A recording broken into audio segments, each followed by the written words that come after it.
Ese es el punto grande del versículo 18 al 25, se lo voy a dar de antemano, si desea tomarlo y apuntarlo mientras seguimos en el Evangelio de Mateo.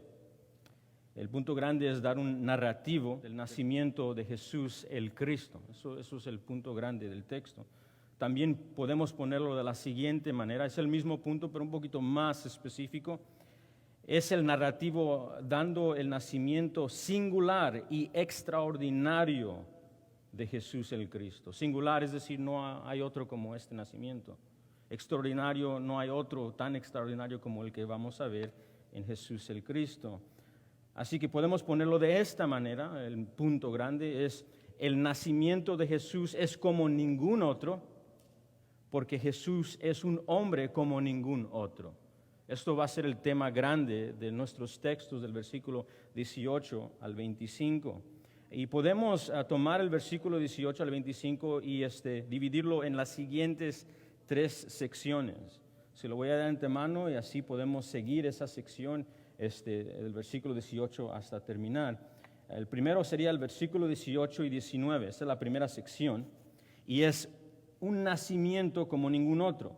Se nos va a dar un contexto dando a conocer el narrativo de este nacimiento de Jesús y que es singularmente extraordinario en comparación a todos los otros nacimientos en la Biblia y en la historia humana. Luego en el versículo 20 al 23 hay una transición a un punto grande de este nacimiento y es que es un hombre como ningún otro. Se nos va a dejar saber esto por el mensaje del ángel hablando a Jesús, dándole a entender esto es un hombre como ningún otro. Y finalmente, en el versículo 24 y el 25, vemos una respuesta a Jesús como ninguna otra. Es decir, José, vamos a ver la respuesta de José, y José va a dar algo a Jesús que no se le da a cualquier otro ser humano. Eso será el patrón y el bosquejo que vamos a seguir hoy en los textos de hoy. Pero antes de seguir, sería muy esencial y muy importante para nosotros como estudiantes y discípulos de Jesús recordar el contexto, el trasfondo de dónde se encuentra el nacimiento. Es decir, Mateo empezó con una meta y está siguiendo esa meta. Y este pasaje que tenemos hoy se encuentra en un trasfondo que nos va a ayudar a entender este punto grande.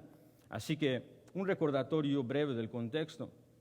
La última vez que nos reunimos en el domingo pasado estudiamos la genealogía de Jesús el Cristo, el árbol genealógico, una lista de nombres que nos da el historial de Jesús, ¿verdad? En versículo 1 al 17 se registra la ascendencia y el árbol genealógico de Jesús de Nazaret.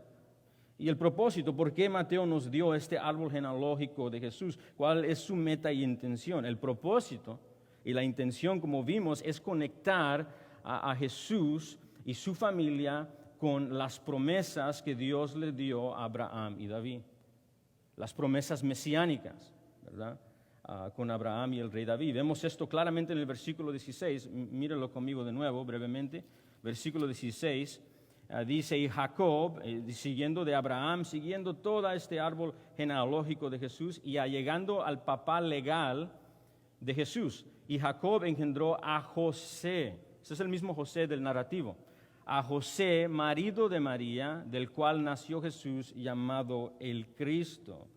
O sea, Mateo está rastreando, siguiendo la genealogía de Jesús hasta José para decir algo muy importante. Y esto es, yo me atrevo a decir, uno de los puntos grandes de todo el Evangelio de Mateo. Así que sería muy esencial recordar esto porque Mateo está resaltando esto. Y es esta verdad, no se la pierda, recordemos. Es la verdad histórica de que la línea familiar de Jesús de Nazaret establece a Jesús como el legítimo rey mesiánico de los judíos. ¿Verdad? Un ejemplo que dimos la semana pasada es si usted y yo tenemos una tierra en otro país y deseamos tomar posesión de esa tierra, tal vez es muy probable que va a necesitar proveer evidencia de que eso pertenece a su familia. Podemos regresar 7 o 9 generaciones y decir, esa herencia es mía y tal vez tenga que dar sangre, definitivamente va a tener que dar récord histórico de su nacimiento y de su papá y de su abuelito, y después de comprobar eso puede decir, ese es legítimamente el heredero y puede tomar posesión de eso. En una manera similar estamos viendo esta genealogía con ese propósito. Estamos viendo esta verdad de estos nombres históricos y bíblicos que eran importantes para los judíos porque esperaban el Cristo, el Mesías, la simiente de Abraham que bendecía las naciones, trae la paz de Yahweh en la tierra. El simiente del rey David que viene a heredar el trono de David eternamente y traer juicio a los enemigos de Yahweh y establecer la paz y salvación de Yahweh en la tierra. Están esperando. Por lo tanto, el judío mantiene cuidadosamente desde Génesis, yendo hasta este tiempo, esos récords genealógicos. Y aquí Mateo lo está usando las escrituras hebreas y también los récords que se encontraban en el templo en el primer siglo, diciendo, mira todas estas listas, te estoy dando un resumen para decir esta verdad central y histórica. Es la verdad histórica que la línea familiar de Jesús de Nazaret establece a Jesús como el único legítimo rey mesiánico de los judíos. Es decir, Jesús viene, tiene los credenciales, los comprobantes que validan, afirman que la herencia prometida a Abraham le pertenece ¿a quién? A Jesús. El trono eterno de David que se le prometió en 2 de Samuel le pertenece a Jesús. El cetro del Rey eterno que viene a juzgar a las naciones y que viene a traer paz y salvación a su pueblo elegido le pertenece a Jesús. Él se pone la corona. Las escrituras hebreas del Antiguo Testamento estaban esperando a este rey y Mateo nos deja definitivamente con estas credenciales, estas afirmaciones, denle la corona a Jesús. Denle la corona a Jesús. En otras palabras, y estoy haciendo repetitivo intencionalmente porque él lo está haciendo intencionalmente, repite a Cristo 4 veces solamente en estos primeros 16 versículos. Él es el Cristo. Versículo 1:1. Lo repite de nuevo en el versículo 17, versículo 18. Él es el Cristo. Lo quiere. Esto es el punto. Jesús y solo Jesús es el cumplimiento de las promesas mesiánicas dadas a Abraham y al rey David. La herencia de toda la tierra y la bendición prometida a las naciones se va a cumplir en la simiente de Abraham y esa simiente es Jesús. La corona mesiánica de un rey eterno que conquista de alguna manera la muerte porque tiene que vivir para siempre y luego va a ser un rey sobre un pueblo para siempre. De alguna manera su conquista de muerte también va a ser aplicable a los que son de su reino y ese rey, de acuerdo a Mateo, ese trono le pertenece a Jesús. Y esto nos lleva a versículo 18 al 25. Ese es el trasfondo. Aquí estamos y él todavía tiene todo esto en mente. Mateo nosotros tomamos pausa la semana pasada, pero seguimos y Mateo sigue con el mismo punto. Él es el Cristo. Él es el Mesías. Y esto nos lleva al versículo 18 al 25, lo que se conoce como el narrativo del nacimiento de Jesús, el Cristo, el Mesías. Cristo Mesías, el prometido rey ungido de los judíos. Y es un nacimiento como ningún otro. Eso es nuestro primer punto, que parece ser el punto grande del versículo 18 y 19. Se nos da un relato de un nacimiento excepcional y singularmente extraordinario. Vea conmigo el versículo 18 y 19. El nacimiento de Cristo Jesús, o de Jesús el Cristo, fue así sucedió. Estando desposada María, su madre, con José, antes que se juntasen, se halló que había concebido del Espíritu Santo. El versículo 18. Note algo muy importante acerca de esto. Dice María estaba desposada, o tal vez su versión puede decir comprometida con José. Y yo creo que nosotros como lectores inmediatamente vamos a pensar de un compromiso moderno, ¿verdad? Donde hacen un compromiso una mujer y un hombre y dicen vamos a casarnos y dura un periodo hasta su casamiento. Pues estamos llegando casi a la idea, pero vamos a hablar un poco del desporio o el compromiso matrimonial del primer siglo, porque era muy distinto al que nosotros acostumbramos hoy en día. En el desposorio o el compromiso de matrimonio del primer siglo, cual el versículo 18 nos dice que es el contexto de José y María, habían dos periodos grandes, dos pasos grandes del matrimonio. El primer paso importante es el cual ellos se encuentran. Y el primer parte del matrimonio era un compromiso legal. Era un noviazgo, pero era legal, es decir, se hacía con testigos. Venían los papás de la novia, venían los papás del esposo y hacían un contrato legal de que su hija se iba a casar con su hijo. Ese era el primer periodo y era un periodo muy serio para los judíos en el primer siglo. Tan serio era esto que si había una relación romántica fuera de lo que hubiese sucedido entre ellos mientras esperan el día de casamiento para tener eso, eso se consideraba adulterio o fornicación si ellos lo hicieran. Y podían pagar severamente, no solamente con vergüenza, sino por eso. Eso se consideraba un matrimonio muy fijo, muy fijo. Es más, si en este compromiso uno de ellos iba a llegar a morir, se consideraba el que sobrevivía un viudo, una viuda. Se consideraba muy serio este matrimonio. Y se duraba un periodo de 12 meses. Es decir, por 12 meses estaban comprometidos de esta manera, sin vivir juntos, esperando cada uno en su lugar, la novia con sus papás, el esposo en su hogar con sus papás, muy probable, trabajando duro para ese gran día. Iba preparando, iba planificando y definitivamente anticipando la consumación de ese matrimonio. Y esto nos lleva al segundo periodo del matrimonio.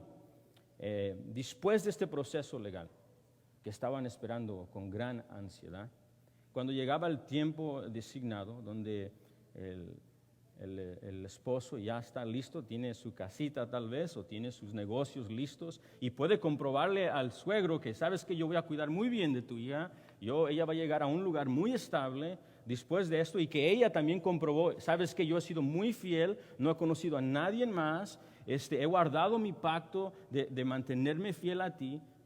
Él iba a agarrar sus amigos y iba literalmente a la casa de su papá y decir, I'm here.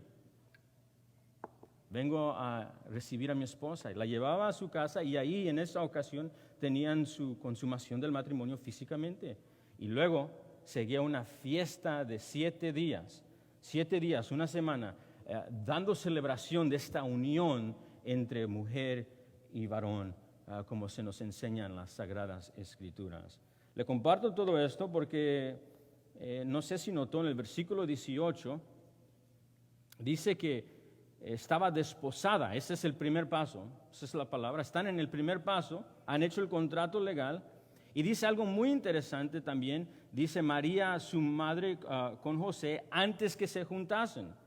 No se conocen íntimamente, están en ese proceso. Y note también que dice en el versículo 19, José su marido. ¿Sí notó eso? En este proceso se considera extremadamente serio. Están casados, por decirlo, sin consumar el matrimonio hasta esa segunda y final etapa. Ahora, con esto en mente, este es el trasfondo del versículo 18 y 19, y es por esto donde cae tan fuerte y resaltante la frase del versículo 18, estando desposada María, su madre, con José, antes que se juntasen, un verbo griego para hablar de intimidad, antes de conocerse. Y luego el versículo dice el texto, el versículo 18, ella había concebido. Dice por la obra del Espíritu Santo, pero quédese con la frase concebido por el momento. Vamos a hablar un poco de la obra del Espíritu Santo en esto, pero definitivamente algo está no normal en esta situación. Versículo 18 nos dice que estaban en el primer proceso sin conocerse, esperando el gran día, y María está embarazada. Es por esto que en el versículo 19, José, su esposo, resolvió dejarla. ¿Sí ves eso en el texto? Versículo 19. José, su marido, como era justo y no quería infamarla, quiso dejarla. Y dejarla, tal vez su versión puede decir divorciarla. Y si dice divorciarla es también una correcta traducción, porque dejarla es un modismo para decir legalmente dejarla. Y Y aquí se encuentra José y definitivamente viene en la mente que este embarazo tiene interrogativos. Yo sé que José definitivamente tiene interrogativos. José y María estaban en primera etapa de compromiso legal, esperando y planificando, y definitivamente fueron interrumpidos sus planes. Definitivamente fueron interrumpidos los planes de José y todo lo que él tenía en mente para su casa y su matrimonio y su futuro. No fue ni la manera que él pensaba ni deseaba en ese tiempo y contexto. Y se le da a conocer a José de que ella, María, su prometida, está embarazada, y aunque el texto no nos dice, es presumiblemente María quien se lo dijo, se lo dejó saber. Y José, teniendo sus planes interrumpidos, el versículo 19 nos dice que él está en casa contemplando qué hacer, cómo alejarse legalmente y separarse de María. Y él tiene dos opciones en el día del primer siglo. Tiene dos opciones. Puede tomar dos acciones legales. Y esto nos va a ayudar a hacer sentido del versículo 19. Puede hacer la primera, que es con la tradición de su día y la aplicación de la ley mosaica en su día. José podría avergonzarla públicamente porque parece ser, por lo menos a primera vista, que ella ha sido infiel. Eso es la primera. Es justamente, si esto es el caso, aunque no es, puede decir, ¿sabes qué? No cumpliste tu palabra. ¿Qué le voy a decir a mis papás?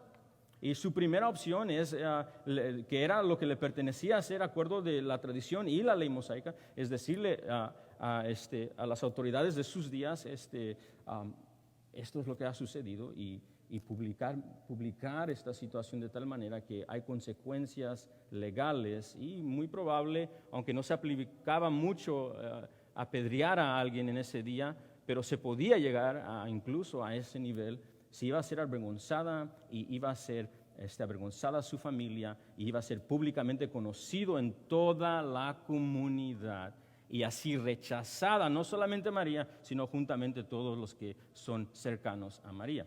Opción 1. Segunda opción, José tenía otra opción, que podía discretamente divorciarse de María, es decir, hablar entre la comunidad con los indicados y con autoridad, y con 2 o 3 testigos en el secreto de ellos, hablar y decir lo que está sucediendo y darle un divorcio sin publicarlo como la otra manera. Todavía iba a tener consecuencias, iban a hacer las preguntas, pero José no estaba tan obligado a contestarlas. Número 5, no vamos a ir ahí, Deuteronomio 24, son algunos ejemplos, ilustraciones de este divorcio secreto como se guardaba en el judaísmo en el primer siglo, donde habían 2 o 3 testigos y se le daba un certificado de divorcio, en número 5, Deuteronomio 24. Pero el texto nos dice la decisión de José, ¿verdad? Él está contemplando y dice: José, su marido, versículo 19, como era justo, no quería infamarla. Esto se entiende como que le dio compasión. Es decir, no sabe qué está pasando aquí, pero aún en esta situación no desea que toda la retribución y el juicio llegue a ella, y llega a otra conclusión. Dice: quiero dejarla secretamente. Eso es lo que nos dice el texto. Y aquí nos llega a un punto muy grande que Mateo nos está dando a entender. Y él quiere que veamos que este matrimonio con este embarazo definitivamente resalta en luz del versículo 1 al 17. Se recuerda que les comuniqué que el versículo 1 y 17 son el contexto de esto. Es decir, en el versículo 1 y 17 hay una lista de nombres. Todos esos son nacimientos, y nacimientos un poco interesante, ¿verdad? Versículo 1, Abraham, luego versículo 2 menciona a sus descendientes. Hay otros nacimientos que están en la mente, pero le aseguro que ninguno de ellos compara con este. No toma mucho tiempo ver que Mateo está fuertemente enfatizando, en luz de los versículos 1 y 17, hablando de toda la ascendencia de Jesús, que esta historia bíblica de nacimiento es una historia de nacimiento como ninguna otra. Este es un nacimiento virginal. Nunca más ha sucedido en toda la historia humana, y nunca más va a suceder de esta manera. Y hay un propósito por cual esto ha sucedido. Y considerando, simplemente en un breve momento, vamos a hacer una teología bíblica de embarazos extraordinarios en la Biblia, brevemente, porque Mateo es muy consciente de que hay algunos narrativos muy asombrosos del nacimiento en la historia redentora de Israel. Así empezó su genealogía en el versículo 1 y 2. Versículo 1 y 2 dice en el texto, el libro de genealogía de Jesucristo, hijo de David y hijo de Abraham. Y Abraham, de nuevo en el versículo 2, Abraham engendró a Isaac. Esa frase debe de traer en memoria definitivamente uno de los más grandes, asombrosos nacimientos en toda la historia humana, fuera de lo que estamos observando. ¿Se recuerda de ese nacimiento? Muy extraordinario. El Señor prometió y les dio un hijo, le prometió darle un hijo específico a Abraham y a Sara, muy específico, Abraham y a Sara. Esto era muy significativo porque, como usted se recuerda, Sara era estéril y la edad ya llegó avanzada. Abraham ya era un hombre anciano de edad y Dios les dio un hijo y usted conoce, llegó Isaac. Cuando Isaac nació, Abraham tenía 100 años y Sara 90 años. Esto definitivamente es algo que resalta en toda la historia bíblica de la redención de Israel y fue intencional. Un punto solamente breve. Dios quería enseñarle a Abraham que no iba a ser por sus esfuerzos que iba a llegar la promesa de salvación, iba a ser por obra poderosa, singular de Dios que iba a llegar la salvación. Él trató de su manera, no funcionó, iba a suceder solamente de la manera de Dios. Guarde eso en la mente, va a ser muy importante en el nacimiento virginal de nuestro Señor Jesucristo. Pero solamente un breve recordatorio. Génesis 21, 6 y 7, cuando Sara de 90 años tiene a Isaac, oh wow, acuerdo a Sara, esto es algo que fue tan evidente en la comunidad que no podían parar de ver en asombro a Sara, embarazada de 90. Ella dice lo siguiente, Génesis 21, 6 y 7, Dios me ha hecho reír y todos los que se enteran de que he tenido un hijo se reirán conmigo. ¿Quién le hubiera dicho a Abraham que Sara amamantaría a hijos? Sin embargo, le ha dado un hijo en su vejez. Y ahí la idea de la vejez está bien vieja. Y eso no fue el único nacimiento. ¿Se recuerda de Isaac y Rebeca, su hijo? No podía dar a luz. Dios le dio a luz por medio de un vientre que no tenía vida y no podía dar vida. Y luego también vemos a Jacob y naciendo de ahí Esaú. Y luego vemos lo mismo. Creo que Dios tiene un plan en todo esto. Vemos lo mismo suceder con Jacob y Raquel. No puede dar luz. Y Dios extraordinariamente da luz de nuevo. Vemos un patrón en toda la Biblia e historia y definitivamente Mateo quiere que traigamos en luz todas estas cosas. Y podemos seguir, aunque no vamos a hacerlo, podemos recordar a Ana con Samuel, podemos encontrar a Sansón y su nacimiento. Todos ellos tienen vocabulario similar. Y darás a luz un hijo. Me llama la atención eso porque ese vocabulario que vemos en el Antiguo Testamento, y darás a luz un hijo, y luego viene de una manera extraordinaria Abraham, de una manera extraordinaria viene Isaac, de una manera extraordinaria viene Jacob, de los descendientes. Es como que el Señor dice, oh, you haven't seen nothing yet. No has visto nada todavía de lo que yo voy a hacer. Sí, Isaac fue especial, sí, Jacob fue especial, pero no fueron él especial. Y aquí definitivamente en ver todo esto, vemos esa frase en el versículo 21, y dará, mire la frase del ángel, y dará a luz un hijo. Pero este es un embarazo muy diferente a todos los demás. Mateo desea que veamos un muy claro contraste que ninguno de los grandes nombres y reyes y simientes y nacimientos del versículo 1 al 17 de la genealogía, absolutamente ninguno de ellos se compara con la simiente y nacimiento que estamos viendo en el versículo 18 al 25. La luz de faro, el foco se está poniendo en este nacimiento y la cámara se está acercando y diciendo, watch out, mira lo que voy a hacer aquí. Me recuerda un poco de Génesis 3:15, cuando el hombre cayó. Se puso rebelde en contra de Dios Santo. Y justamente merecía el gran juicio de Dios. Dios no tenía que ofrecerle misericordia, ¿estamos de acuerdo? Pero Dios le dijo entre ese juicio, mientras daba los castigos, en luz de juicio, dio esperanza, que de la simiente de la mujer iba a venir la simiente que iba a aplastar la cabeza de la serpiente. Y por eso siguen la línea y siguen la línea. ¿Dónde va a llegar? ¿Dónde llegar? Pues nosotros sabemos que la mujer nunca ha tenido una simiente, solo los varones.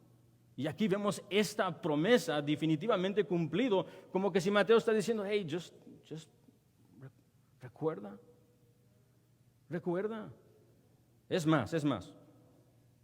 Pablo dijo esto en Gálatas 4:4, cuando Pablo le dijo en el Nuevo Testamento a los Gálatas diciendo, pero cuando vino el cumplimiento de tiempo, Dios envió a su Hijo, escuche esto, nacido de una mujer, nacido bajo la ley para rescatar a los que estaban bajo la ley a fin de que fuéramos adoptados como hijos. O sea, Mateo y las Escrituras nos están enseñando que cuando nació Jesús en este nacimiento de una virgen, tiene un propósito muy clave, que a enfocarnos en que este nacimiento es distinto a todos los demás, porque Él no será como todos los demás.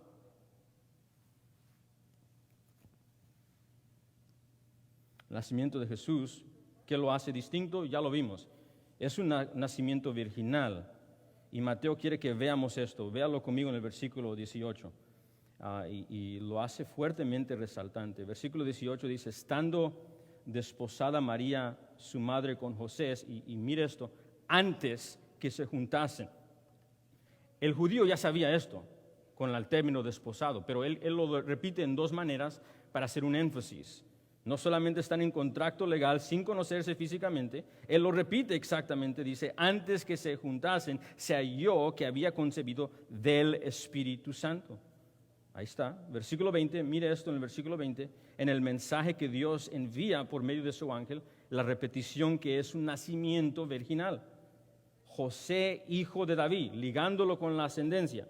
José, hijo de David, no temas de recibir a María tu mujer, porque lo que en ella es engendrado del Espíritu Santo es. Segunda vez, un nacimiento virginal. Y mire los versículos 22 y 23 porque lo quiere repetir de nuevo.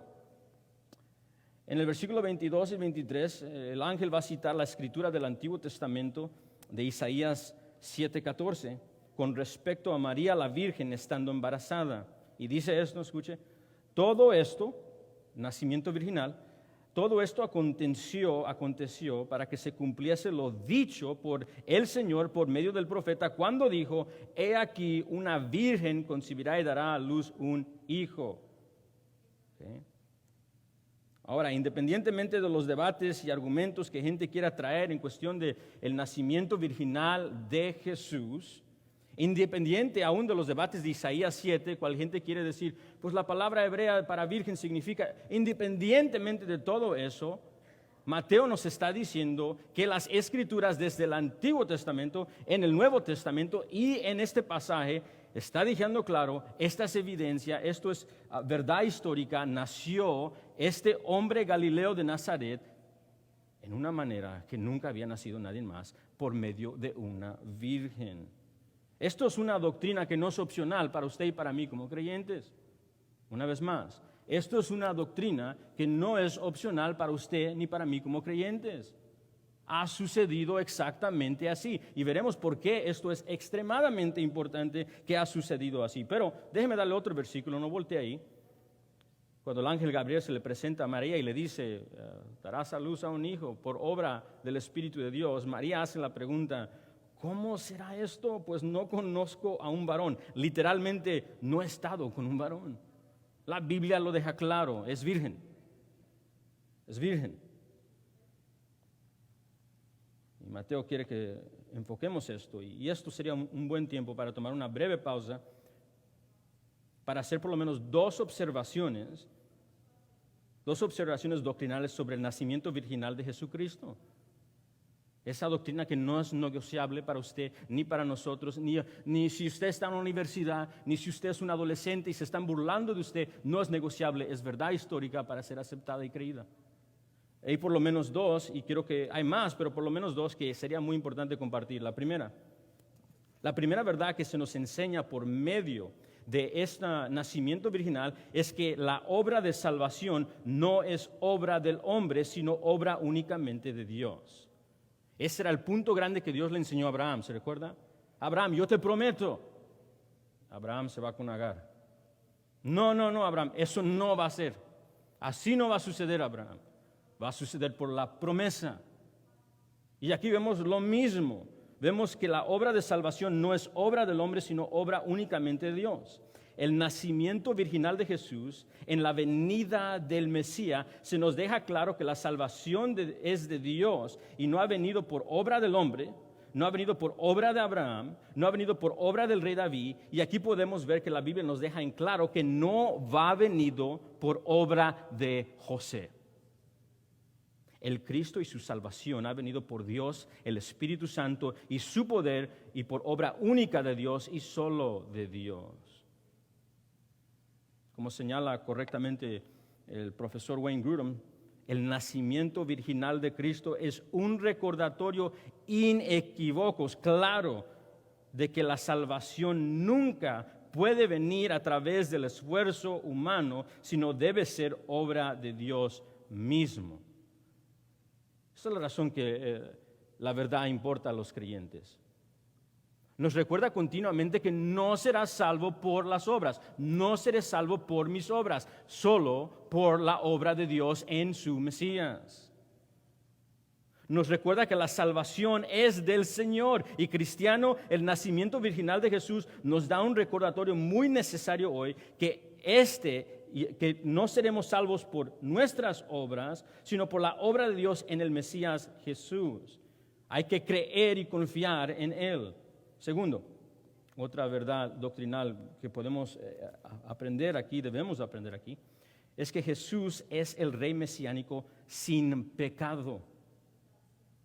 La doctrina y la verdad del nacimiento virginal de nuestro Señor Jesucristo nos recuerda vívidamente que Jesús es ese Mesías sin pecado, un hombre como nosotros, pero sin pecado.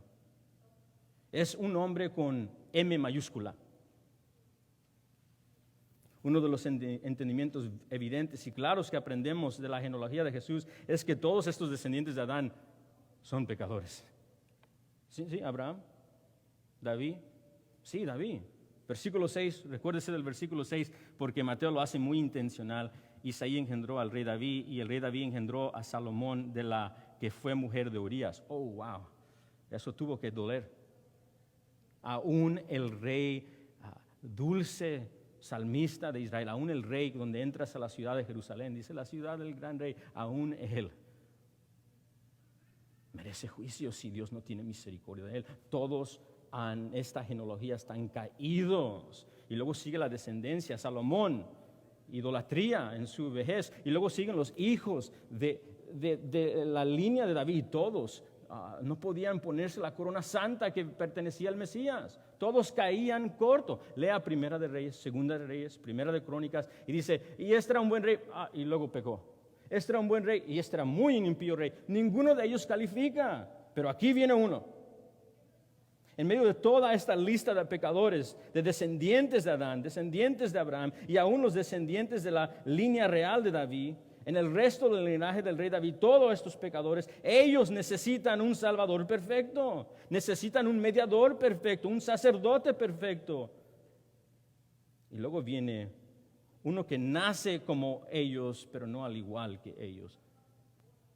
Un hombre con M mayúscula, el hombre, no un hombre, en quien comparte completamente de su humanidad. Porque si ves a Jesús, Él tiene dedos, tiene uñas, tiene una boca, tiene ojos, ve exactamente como nosotros, es plenamente hombre. Pero es plenamente hombre sin pecado, con un propósito de ser un perfecto Salvador para los hombres. Si puedo citar a Wayne Grudem una vez más, el nacimiento virginal también hace posible la humanidad segura de Cristo, pero sin pecado heredado. Se nos recuerda que todos los seres humanos, incluyéndome usted y yo, hemos heredado la culpa legal y la naturaleza moral corrupta de nuestro primer padre, Adán, lo que se conoce como el pecado original. Hemos notado que desde el nacimiento después de Adán, todos hemos mentido, todos hemos caído, todos necesitamos salvación. Hemos notado esa línea y aquí se interrumpe la línea. El hecho de que Jesús no haya tenido un padre humano significa que la línea de descendencia de Adán está parcialmente interrumpida. Bendito sea Dios.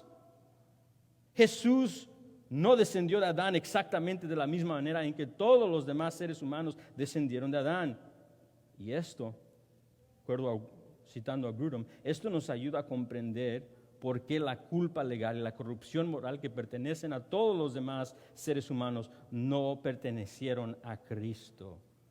En otras palabras, amados hermanos, el nacimiento virginal de Jesús nos recuerda que Jesús y solo Jesús es el rey mesiánico sin pecado. Es el único rey sin pecado, el único sacerdote sin pecado, el único hombre sin pecado. El Satanás que tentó a Adán en el jardín, tentó a Jesús, pero él no cayó. Resalta un hombre con letras mayúsculas, el único hombre perfecto, el único mediador perfecto entre Dios y los hombres, hecho en carne y hueso. Como dijo C.S. Lewis, el Hijo de Dios se hizo como los hijos del hombre para que los hijos del hombre pudieran ser hijos de Dios. Esto es lo que estamos viendo aquí. Como Pablo dijo en Timoteo, en 1 Timoteo 2:5, hay un solo Dios y un solo mediador entre Dios y los hombres, Jesucristo el hombre. The man. Si estás confiando en cualquier otra persona para tu salvación, si estás confiando en cualquier otra persona para salvarte en ese gran día de juicio, no serás rescatado. Solo hay uno que puede ponerse en pie ante el Santísimo Padre. Solo hay uno que puede ir adelante de nosotros. Solo hay uno que puede defendernos y interceder por nosotros. Y el Padre va a escuchar cada palabra que Él dice. That's Jesus. Eso es Jesús. El nacimiento virginal no es opcional. Es la verdad histórica que nos da estas verdades en realidad y nos acerca a Dios. Nos acerca a Dios. Veremos más lecciones doctrinales de nuestro pasaje, pero por ahora definitivamente, recuerdo el primer punto, Jesús tuvo un nacimiento como ningún otro. Y aquí está el segundo punto, Jesús tuvo un nacimiento como ningún otro, porque Jesús, como estamos viendo, es un hombre como ningún otro. Eso es el versículo 20 y 23. Versículo 20, leamos el versículo 20, y pensando él en esto, aquí un ángel del Señor le apareció en sueños y le dijo dijo José, hijo de David, no temas recibir a María tu mujer, porque lo que en ella es engendrado del Espíritu Santo es. Mientras continuamos la narración del nacimiento de Jesús, en el versículo 20, José, el descendiente de David, un hijo de David, está contemplando el divorcio de su prometida María, la virgen que ahora está embarazada. Y en el versículo 20 el Señor envía a su ángel para dar su mensaje e instrucción a José. Eso es lo que vimos en el versículo 20. El ángel se aparece en sueño, y note que esto no es un sueño que él está teniendo como nuestros sueños. Aparece. This is real. Esto es verdad. Se aparece ante él. En el versículo 20, el ángel instruye a José, y note esta frase porque es importante, que reciba a María. En el versículo 20, no temas, vete a recibir a María. Esto es importante porque también es una palabra que dice, recíbela como tu esposa. Recíbela como tu esposa. Sé el padre legal de Jesús. Es necesario que se cumpla esto. Eso es lo que le está mandando, para que así sea firmado el linaje del rey David con Jesús el Nazareno. Y el ángel también le asegura a José, le afirma que el embarazo de María es obra del Espíritu Santo. Eso es lo que dice el versículo 20.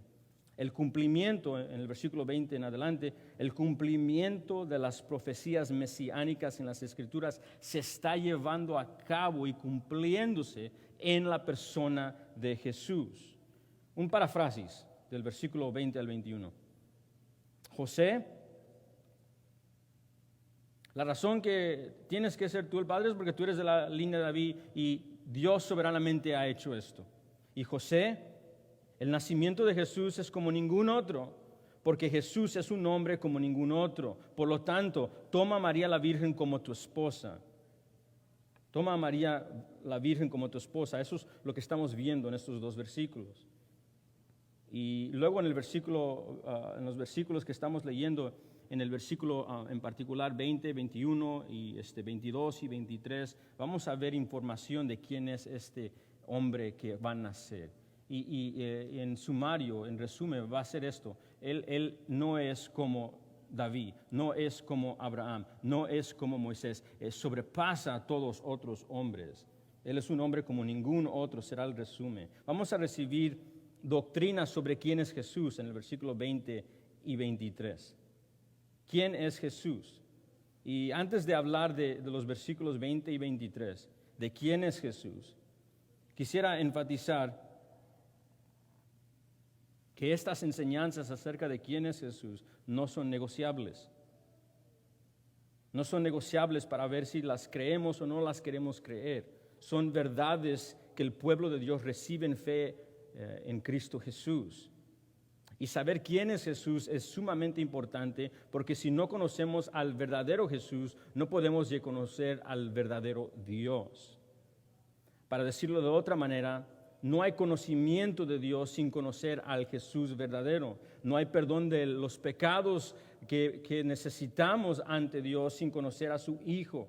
Y puedo asegurarle que hay muchas interpretaciones hoy en día incorrectas y no bíblicas sobre quién es Jesús. Por ejemplo, si usted le pregunta a un judío ortodoxo quién es Jesús, él va a decir, él fue un rabino del siglo I, pero no es el Cristo, no es el Mesías. Si usted le pregunta a nuestros amigos, los testigos de Jehová, ¿quién es Jesús? Ellos dirán, Jesús es el Mesías, pero no es Dios en la carne, es un ángel creado. Y si le preguntan a nuestros amigos musulmanes, ¿quién es Jesús? Ellos dirán, él fue un tipo de profeta, pero Jesús no era el Hijo de Dios. Y si le preguntamos hoy en día, incluso en el mundo liberal que nos encontramos, podemos decir, ¿quién es Jesús? Ellos van a decir, fue un buen maestro. Algunas buenas enseñanzas morales, pero no es nada más que eso. En otras palabras, si hiciéramos las preguntas que Jesús le dice a sus discípulos en Mateo 16:15, ¿quién dice la gente que es el Hijo del Hombre? Habrá muchas enseñanzas en quién es Jesús y serán incorrectas, equivocadas. Y el creerlas y seguirlas llevará a una eternidad fuera de la salvación, una eternidad fuera de Dios. Conocer quién es Jesús es extremadamente importante. Porque sin conocer quién es Jesús no hay conocimiento de Dios. No podremos conocer a Dios sin conocer a su Hijo. No habrá perdón de pecados sin conocer a su Hijo. Le digo esto porque aquí en el versículo 20 al 23 se nos va a decir quién es el que está naciendo en esta manera por medio del nacimiento virginal. ¿Quién es? Se nos dice exactamente por Dios por medio del ángel. Versículo 20, la primera enseñanza que se nos está dando aquí acerca de Jesús.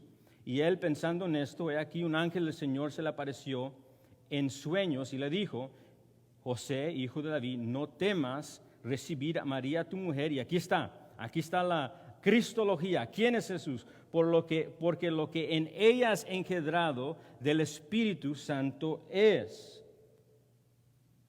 Y vemos que esto es una repetición intencional que ya se nos dio en el versículo 18. Es decir, Mateo ya nos dijo esto. Versículo 18, léalo conmigo. Dice que Jesús, este niño concebido, es del Espíritu Santo. Se nos está enseñando algo acerca de Jesús. Esto es importante porque este lenguaje habla de la naturaleza de Jesús. Cuando vemos esta frase, engendrado en ella es del Espíritu Santo. Cuando vemos la frase Jesús es concebido del Espíritu Santo, este lenguaje habla de la naturaleza de Jesús. ¿Quién es Jesús? Y es un lenguaje bíblico para hablar de la deidad de Cristo, para hablar de Jesús siendo no solamente plenamente hombre, sino siendo plenamente Dios. Él no es el hijo de José, Él es el hijo de Dios. Este es el lenguaje del Nuevo Testamento para afirmar que Jesús no solo es plenamente hombre, Jesús es el Hijo eterno de Dios que toma carne humana. Es la doctrina de encarnación. De hecho, en el versículo 23, por si no está convencido, el versículo 23 lo afirma más claro. En el versículo 23 el ángel dice precisamente esto. Llamarás a su nombre. Y aquí la idea es en referencia a la descripción de su naturaleza. Llamarás a su nombre Emmanuel, que significa Dios con nosotros. Esto no solo significa que en Jesús Dios es para y por nosotros. Definitivamente significa eso, pero significa más que esto. Significa que en Jesús, en este nacimiento, tenemos el misterio de Dios en carne y hueso en medio de nosotros. Todos estos términos que estamos viendo están enseñando los primeros lectores de Mateo y están enseñándonos a nosotros de la encarnación misteriosa de nuestro Señor Jesucristo. Como señala William Hendrickson, observando lo que hemos leído en el versículo 20, 23, 22, William Hendrickson dice lo siguiente: José recibe la seguridad de que este niño concebido en el vientre de María es Dios. Para citar de nuevo a Wayne Grudem, la plena deidad y la plena humanidad de Cristo se nos enseña en el nacimiento virginal.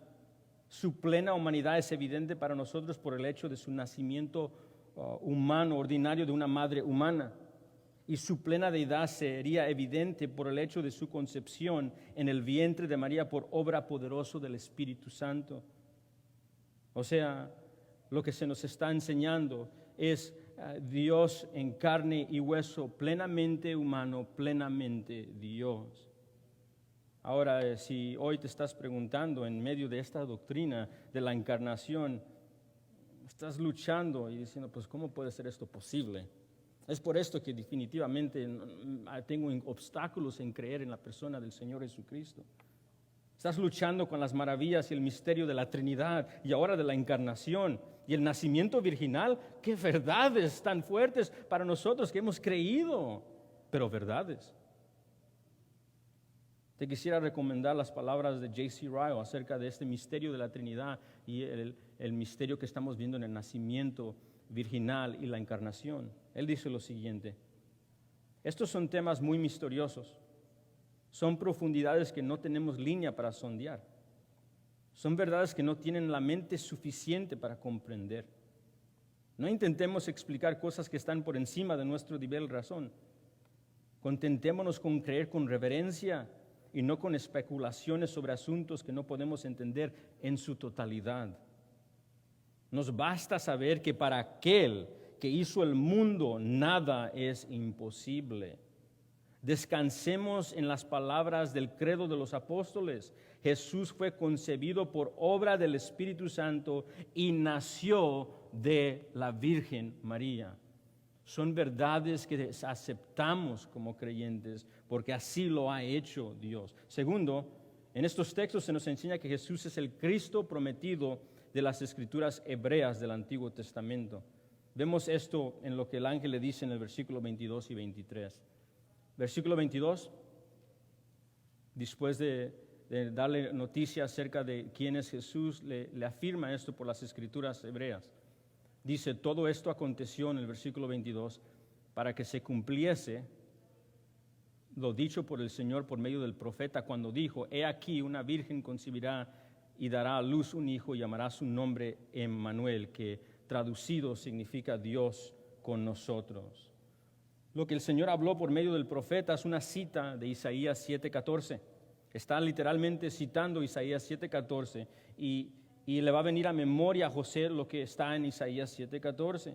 Isaías 7:14 es una profecía acerca del Mesías, que fue dado 700 años antes del tiempo de José y María. Y es una profecía y promesa mesiánica acerca del Cristo, el Rey prometido de Dios, que vendría a traer la salvación de Yahweh a su pueblo y traer el reino eterno de Yahweh en la tierra. Una de las maneras que el pueblo judío iba a reconocerlo, iba a decir, Él es el Rey. Una de las maneras, que lo iba a reconocer era por medio de una señal que Dios iba a dar en Isaías 7, ¿verdad? Y esa señal es que Yahweh hace una promesa y no es simplemente al rey Acaz, porque algunos dicen, no, esa promesa fue específicamente para el rey Acaz. Sí, fue para el rey Acaz, pero no se va a cumplir en su totalidad en el rey Acaz de Isaías 7:14, el rey de Judá. Sino, acuerdo al contexto, Isaías 7:14 es una promesa a la casa de David. Y esto es importante porque está hablando en referencia al que viene de la familia de David, el heredero y el simiente y la Mesías. Y el señal es un señal milagroso, que la manera que se va a reconocer el Mesías, el gobernador venidero, el Cristo venidero, el Rey eterno davídico, el que va a llegar a la tierra, la manera que el pueblo judío va a reconocer Él es que Él va a venir como hombre, pero va a nacer como ningún otro hombre. Acuerdo a Isaías 7:14, va a nacer de una joven virgen.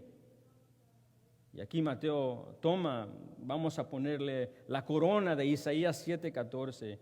Y mira toda la genealogía y dice, pues nadie puede ponerse esta corona de Isaías 7:14.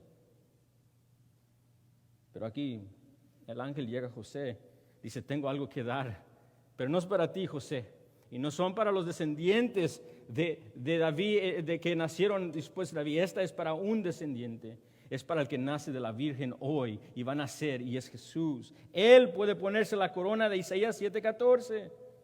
En otras palabras, el ángel está diciendo a José, la salvación ha llegado, el Cristo ha llegado, y ese Cristo es Jesús de Nazaret. Si Isaías 7:14 era una llave que solo podía obtener el heredero y poseedor del reino de los cielos, Jesús es el único que puede agarrar la llave. Y Jesús es el que está cumpliendo estas promesas mesiánicas.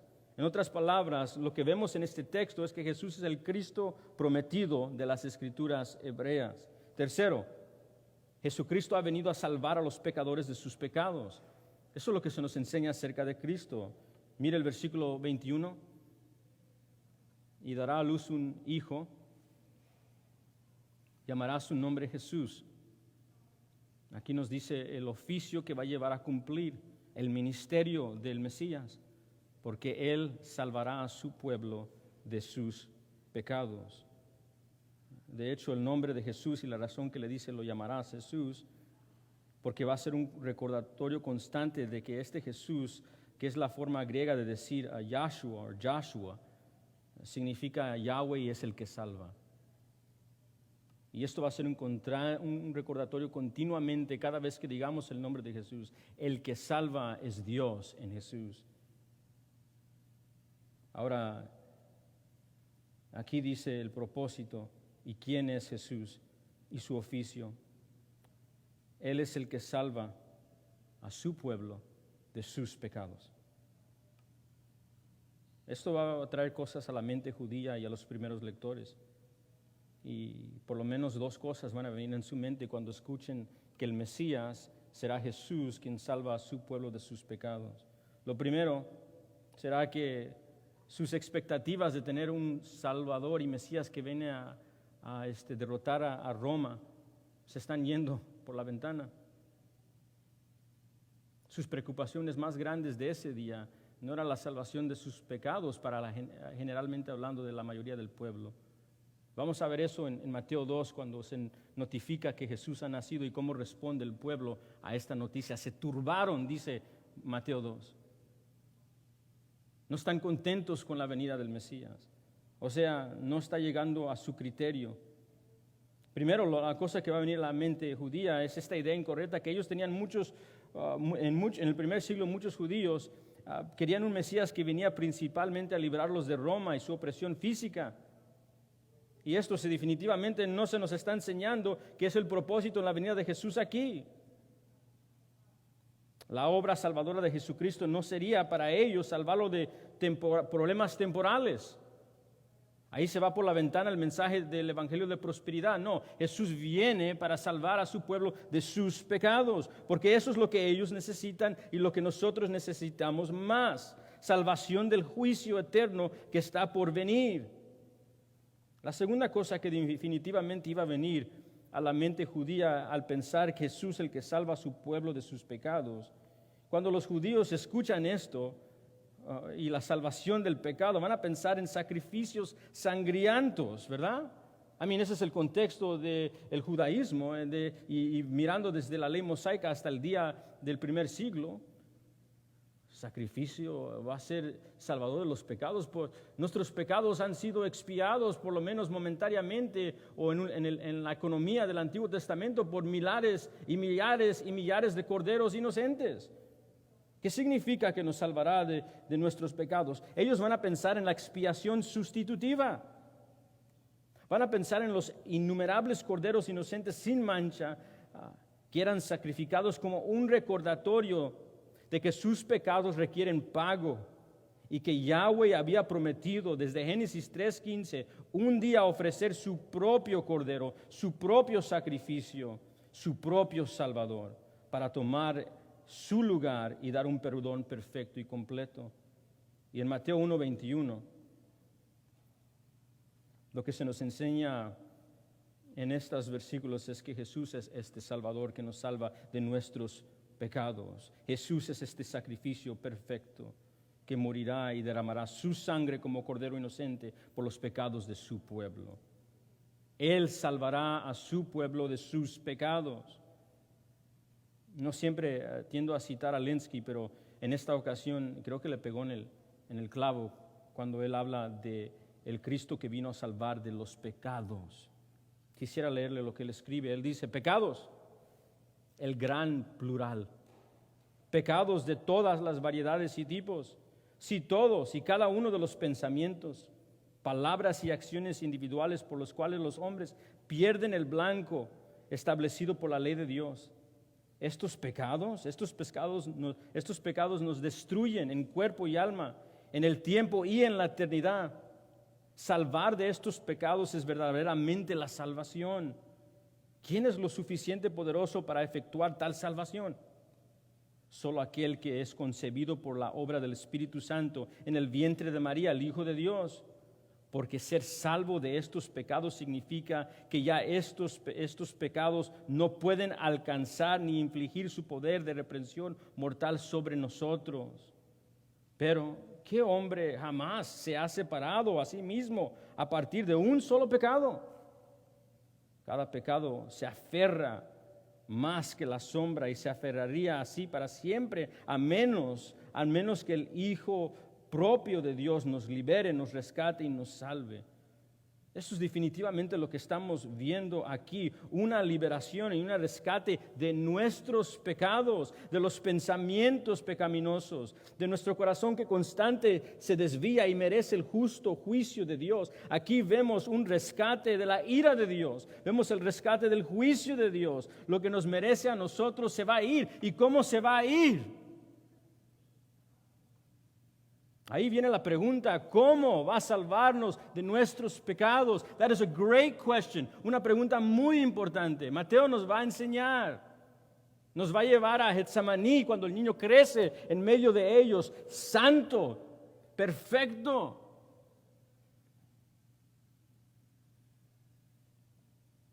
Nos recuerda, y él entra en Getsemaní, Padre, si es posible que esta copa pase.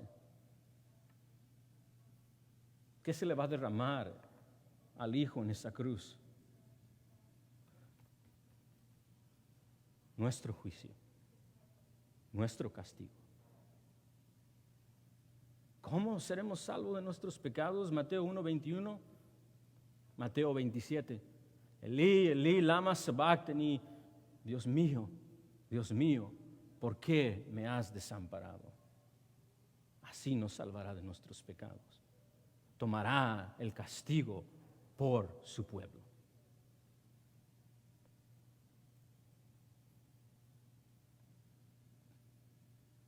Si no has corrido a Jesús, this is a good time to run to Him. Si no conoces a Jesús, este es el tiempo, este es el día de conocer a Jesús, el que salva del pueblo de sus pecados. ¿Por qué esperas otro segundo, oh pecador? ¿Eres parte de este pueblo quien Jesús salva sus pecados? Note por favor que el versículo 21 nos dice que Jesús no salvará a toda gente de sus pecados. Él va a salvar a un pueblo específico de sus pecados. ¿Eres parte de este pueblo? Amigos, si no es esto el caso, si no has corrido hacia Jesús y su cruz y sus manos amorosas y humildes que se extienden hacia ti, traspasadas por los pecados de su pueblo, ya no esperes otro segundo. Corre hacia el Señor Jesucristo, corre y besa sus pies.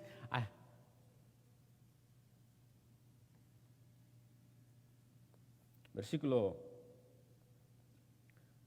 20 al 23 nos dicen, sí, este nacimiento es extraordinario, singular, como ningún otro, porque el que ha nacido es como ningún otro.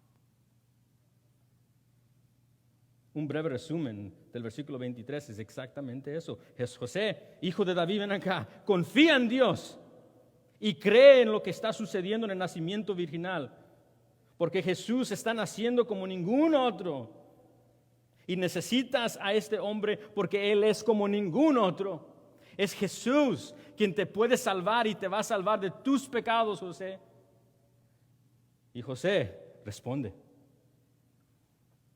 If you're finding it hard to believe these truths, imagine Joseph. Si estás encontrando difícil creer estas verdades, imagínate a José recibiendo esta información. Pero al escuchar las verdades de la Biblia, escuchar las profecías de Yahweh cumpliéndose en el Mesías, y Dios siempre cumple lo que Él dice. Las palabras en las Escrituras son infalibles, inerrantes. Isaías 7:14 se tiene que cumplir porque Dios lo habló. Y aquí dice, aquí se cumple en la persona de Jesucristo. En el versículo 24 y 25 nos lleva a los versículos finales de este pasaje y vemos una respuesta a Jesús como ninguna otra. José responde a Jesús como ninguna otra persona. Es decir, responde a Jesús porque Jesús es como ninguna otra persona y le entrega todo a Él. Esto es lo que dice el texto. Léalo conmigo, en versículo 24, después de la cristología y hablar de la persona de Cristo por medio del ángel. En el versículo 24 se despierta José del sueño y hizo como el ángel del Señor le había mandado. Obedeció. Y dice, y recibió a su mujer. Ese verbo recibió a su mujer es muy importante. ¿Sabe por qué? Porque ¿qué fue lo que le instruyó el ángel? Es el mismo verbo griego. Le dijo, recibe a María a tu casa. Recibe a María como tu esposa. Y aquí dice, él se levantó, hizo como el Señor, el ángel del Señor le habló. Y dice, y recibió a su mujer. Dijo, yes sir, lo voy a hacer. Obedeció. Al estudiar este pasaje, uno pronto notará que hay un enfoque también, una luz muy pequeñita en comparación al Mesías, pero una luz pequeñita en resaltando la obediencia de José en luz del mensaje de salvación en Cristo. Vemos la respuesta obediente de José en la venida del Mesías. Lo vimos en el versículo 19, cuando él está turbado de corazón y listo para divorciarse de María. Pero cuando viene la aparición angélica del versículo 20, Yahweh a través de su ángel lo instruye, José, no temas, recibe a María. Y luego leemos el versículo 24, él no teme, recibe a María. Hizo exactamente lo que el ángel del Señor le había mandado y recibe a María como su esposa y llamó al niño Jesús. Esto tiene implicaciones que hizo exactamente lo que dijo y lo aceptó como hijo legal. Vemos una respuesta de confianza. Y estos dos últimos versículos son como una cámara que se enfocan cercanamente en la respuesta obediente de José. a Jesucristo. Es casi como que si Mateo está bajando los lentes y le dice a sus lectores, así se debe de responder al Cristo. Just like him. Exactamente como Mateo. Exactamente como José. De hecho, el versículo 25, note algo muy interesante del texto, porque Mateo nos dice algo para enfatizar la sobreabundante lealtad y obediencia y reverencia al Señor Jesús. Nos dice que José no conoció, y la idea es no conoció íntimamente a María, no conoció íntimamente a María hasta después del nacimiento de Jesús. Es decir, y tenemos que clarificar esto, por favor, pongamos atención a esto. José no tuvo una relación física e íntima con María hasta después del nacimiento de Jesús, pero sí tuvo una relación con ella. Esto va a hago una breve comentario aquí, porque muchos de nosotros venimos de raíces católicas. Y esto definitivamente va completamente en contra de la falsa enseñanza de nuestros amigos católicos romanos que afirman la virginidad perpetua de María. Las Escrituras no enseñan tal cosa.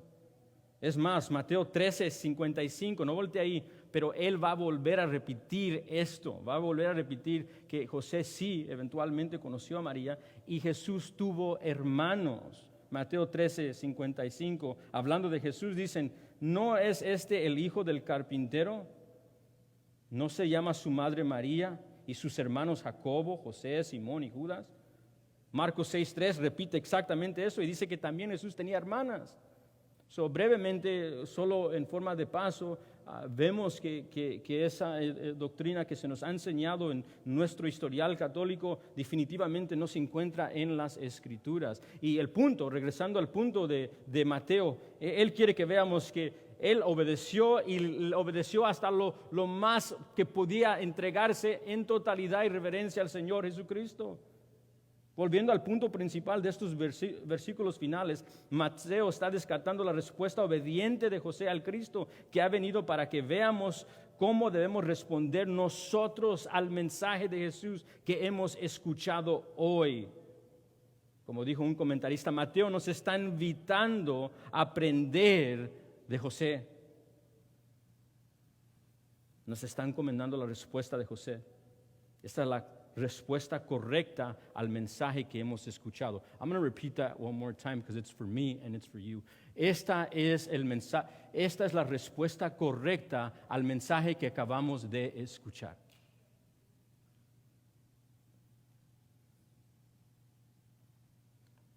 Debemos de responder con fe en Dios y su Mesías.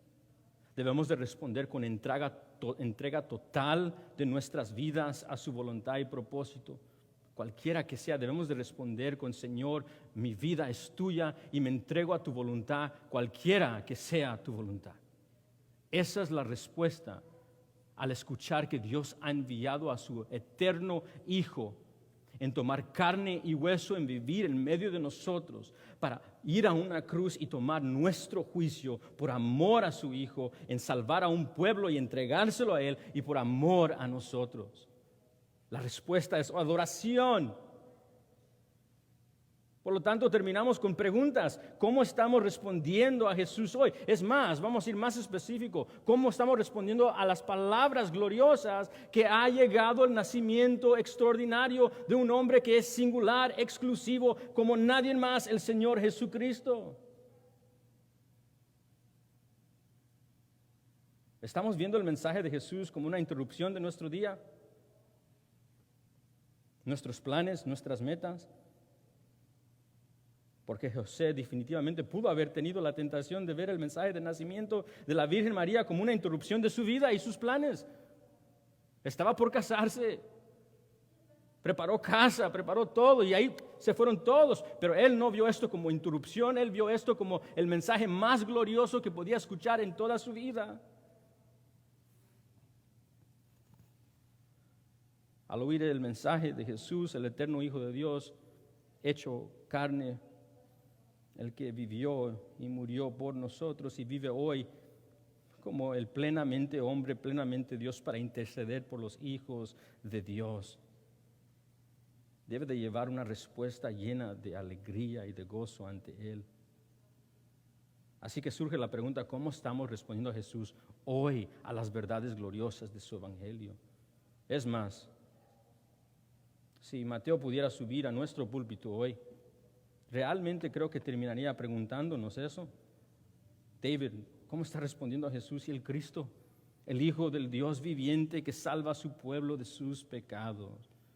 David, porque aquellos que verdaderamente entienden este mensaje, aquellos que han sido perdonados por su cruz, por su sacrificio expiatorio, por su gran amor y misericordia, se gozan a escuchar acerca de Él. Entregan toda su vida, todo su trabajo, todos sus sueños, toda su familia. Para su pueblo nada es digno en compararse con conocer a Jesús, quien es de valor supremo. Si usted necesita al Señor Jesucristo y lo necesitamos. Si es un creyente que dice, I heard the message, but my heart is dull. He escuchado el mensaje, pero mi corazón no sé. El Señor Jesús nos puede ayudar con eso también. Hagamos ese corazón ante el Señor. Yo necesito esa salvación de pecados. I need it. I see it. No se regocija mi corazón. No me deleita en tus promesas. I need it. I need it. I need it. Si eres cristiano, ven a la cruz continuamente.